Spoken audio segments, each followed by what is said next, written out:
PDM Lahore کے جلسے میں شرکت کے لیے میاں والی سے سینکڑوں گاڑیوں اور ہزاروں افراد کا قافلہ PMLN پنجاب کے نائب صدر اور سابق صوبائی وزیر آبپاشی امانت اللہ خان شادی خیل اور سابق MPA علی حیدر نور خان کی قیادت میں میاں والی سے روانہ ہوئے۔ مزید جانتے ہیں اپنے نمائندے تنویر عابد خان سے۔ جی تنویر بتائیے گا۔ جی بالکل، PDM کے لاہور جلسے میں میاں والی سے سینکڑوں گاڑیوں اور ہزاروں کارکنوں کا قافلہ پاکستان مسلم لیگ نون پنجاب کے نائب صدر و سابق صوبائی وزیر آبپاشی امانت اللہ خان شادی خیل اور سابق MPA علی حیدر نور خان کی قیادت میں شادی خیل ہاؤس میاں والی سے روانہ ہوا، جبکہ تحصیل عیسیٰ خیل سے آنے والے قافلے کے کارکنوں کے لیے شادی خیل ہاؤس میاں والی پر صبح کے ناشتے کا اہتمام کیا گیا تھا۔ قافلے کی روانگی سے قبل امانت اللہ خان شادی خیل نے میڈیا سے گفتگو کرتے ہوئے کہا کہ ایک دن کی مختصر کال پر ہزاروں کارکن لاہور جلسے میں شرکت کے لیے پہنچے ہیں، جو کہ ان کارکنوں کی میاں والی سے اپنے قائد میاں نواز شریف اور میاں شہباز شریف کے ساتھ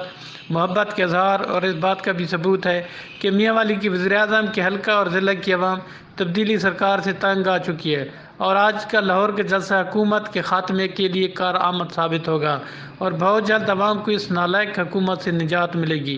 جبکہ ادھر پیپلز سے سابق MP ملک فیروز جویہ کی قیادت میں بھی سینکڑوں کارکنوں کا قافلہ لاہور جلسہ کے لیے روانہ ہوا۔ یہ قافلے شادیہ اور قید آباد پہنچ کر اکٹھے ہو کر لاہور کی طرف گامزن ہوئے۔ جی